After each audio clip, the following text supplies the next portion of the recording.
स्वामी समर्थ. जय जय स्वामी समर्थ.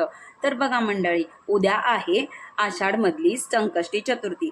तर ह्या संकष्टी चतुर्थीला आपण जर हे 5 इच्छापूर्तीचे उपाय जर केले, जर करून पाहिले, तर तुमच्यावर बाप्पा तुमच्यावर खूप छान कृपा करतील. आमच्या सोबत आता मी तुम्हाला हा उपाय जे आहेत ते उपाय मी तुम्हाला शेअर करणार आहे. तर बघा, कित्येक दिवसापासून मनात एखादी एखादी एखादी इच्छा तुमची पूर्ण राहिली असेल असेल किंवा किंवा तुम्ही प्रयत्न करूनही ती जर तुम्हाला मिळत नसेल, तर बघा, या संकष्टी जी चतुर्थी आहे, या दिवशी तुम्ही हा विशेष उपाय केला तर तुम्हाला स्वतःच बाप्पा तुमच्या खंबीरपणे पाठीशी उभा राहतात. आजच्या व्हिडिओमध्ये आपण पाहणार आहोत संकष्टी चतुर्थीचे हे 5 सोपे इच्छापूर्तीचे उपाय. श्री गणेशाय नमः. हे गणपती बाप्पा म्हणजे काय, तर ते प्रत्यक्षात विघ्नहर्ता आहेत. तर संकष्टीच्या दिवशी जर आपण एखादी साध्या आणि योग्य पद्धतीने बाप्पाची सेवा केली तर आयुष्यातील सर्व संकटे नाहीशी होतील. शिवाय तुमच्या इच्छा मनोकामना पूर्ण होतील. नक्कीच मदत मिळते. तर सर्वात आधी बाप्पाची पूजा संकष्टी कशी करावी हे बघूया. संकष्टी चतुर्थीला सकाळी लवकर उठावे, स्नान करावे, स्वच्छ पवित्र कपडे धारण करावे. त्यानंतर आपले देवघरात देवापुढे प्रेमाने दिवा लावावा आणि बाप्पाला मनातल्या मनात संकष्टीचा उपवासाची दृढ संकल्पना करावी. संकष्टी चतुर्दशी दिवशी उपास नसेल तर तुम्ही काही हरकत नाही, पण आपण मनोभावे प्रार्थना करावी आणि इच्छापूर्तीचा उपायाचा संकल्प करावा. गणपती बाप्पाला लाल फूल, अक्षदा, सुगंधित चंदन अर्पण करून दुर्वा वगैरे अर्पण करायचे आहे. जर तुम्ही उपवास केला असेल तर उपवासाचे पदार्थ तुम्ही नैवेद्य म्हणून दाखवू शकता. पण तुम्ही उपास जर केलेला नसेल तर मनोभावे फक्त प्रार्थना केली तरी चालेल.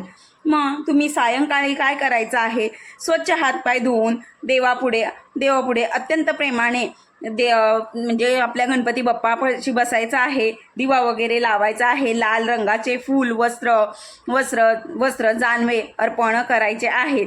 नैवेद्यासाठी बाप्पाला आवडतात त्या 21 मोदक किंवा तुम्ही गुळ खोबऱ्याचा नैवेद्य अर्पण केला तरी चालेल. आता षोडोपचारी पूजा किंवा पंचोपचारी पूजा आपण सकाळी आणि सायंकाळी संकष्टीच्या दिवशी करावी. यातच आपण हा उपाय करू शकतो. सर्वात महत्त्वाचा उपाय 21 दुर्वांचा चमत्कारिक उपाय. जर तुम्हाला संकष्टी चतुर्थीला फक्त एकच महत्त्वाचा उपाय करायचा असेल तर आपण 21 दुर्वांच्या जुड्या म्हणजेच 21 आपण दुर्वा घ्यायच्या आहेत आणि त्या आपण गणपती बाप्पाला अर्पण करायचा आहे. आता हा उपाय कसा करावा, 21 हिरव्यागार दुर्वा एकत्र बांधून ती एक जुडी थेट गणपती बाप्पाच्या मस्तकावर व्हावी. प्रत्येक दुर्वा वाहताना मनात किंवा मोठ्याने ओम गणाधिपते नमः किंवा तुम्ही ओम गंग गणपते नमः हा मंत्राचा जप करा. आता या उपायाचे फळ काय आहे, तर शास्त्रानुसार संकष्टीला अशा प्रकारे गणपती बाप्पाला जर दुर्वा अर्पण केल्या तर आपली रखडलेली जी कामे आहेत त्याला वेग म्हणजेच मार्गी लागतात असं सांगितलं जातं की. शिवाय हा उपाय केल्याने तुम्हाला मनशांती तर नक्कीच मिळते. जर तुम्हाला असे अनुभव आले असतील तर तुम्ही शेअर करायला विसरू नका.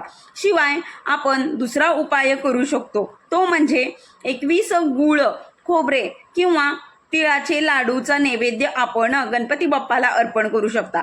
हा नैवेद्य म्हणजे हा उपाय कसा करायचा आहे, तर गणपती बाप्पाला लाल जास्वंदाचे फूल जास्वंदाच्या फुलासोबत 21 मोदक किंवा गुळ खोबऱ्याचे लहान तुकडे तिळाचे लाडू अर्पण करावे. नैवेद्य दाखवल्यावर घरातील सर्व सदस्यांना हा प्रसाद वाटून स्वतःही ग्रहण करावा.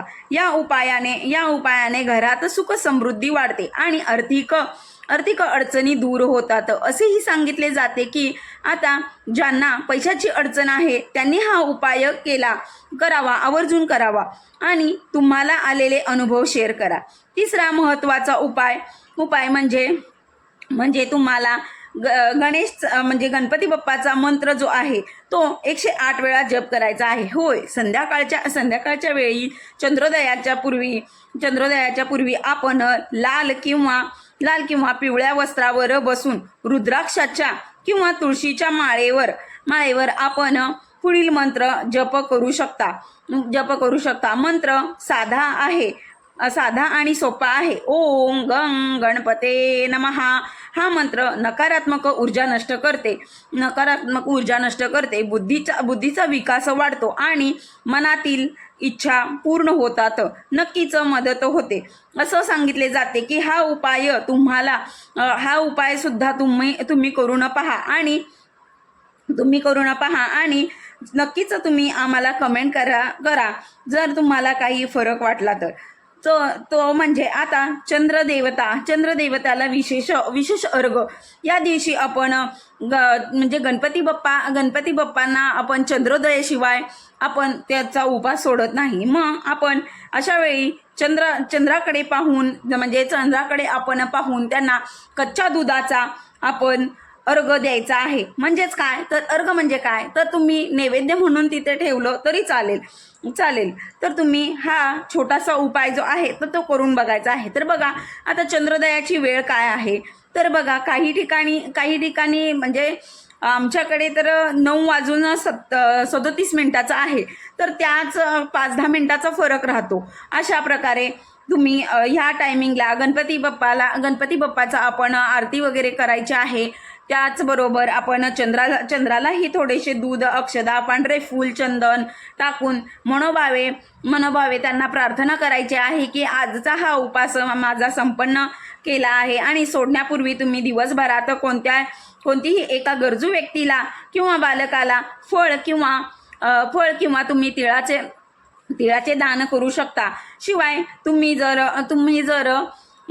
जर एखाद्या मुलाला चॉकलेट बिस्किट दिले तरीही चालेल.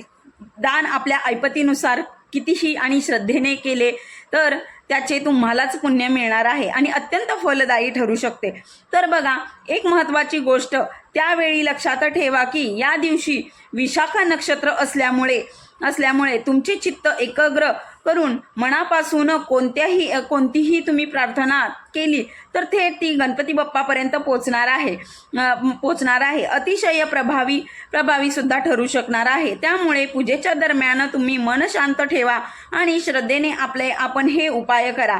तर या संकष्टीला पूर्ण श्रद्धेने गणपती बाप्पा तुमची इच्छा जी आहे ते पूर्ण करतात. दुर्वांचा उपाय सुद्धा नक्कीच करून पहा. विघ्नहर्ता गणपती बाप्पा तुमच्या आयुष्यातील सर्व जी विघ्न दूर नक्कीच करतील. तर यापैकी तुम्ही संकष्टी चतुर्थीला कोणताही उपाय केला असता तर तुमच्या आयुष्य नक्कीच सुधारणार आहे. तर व्हिडिओ आवडल्यास लाईक करा, शेअर करा आणि सबस्क्राईब करा. आणि जी काही झालेली सेवा आहे ती महाराजांच्या चरणी अर्पण करून आता आपण भेटूया नेक्स्ट व्हिडिओमध्ये. श्री स्वामी समर्थ. जय जय स्वामी समर्थ. गणपती बाप्पा मोरया. मंगल मूर्ती मोरया.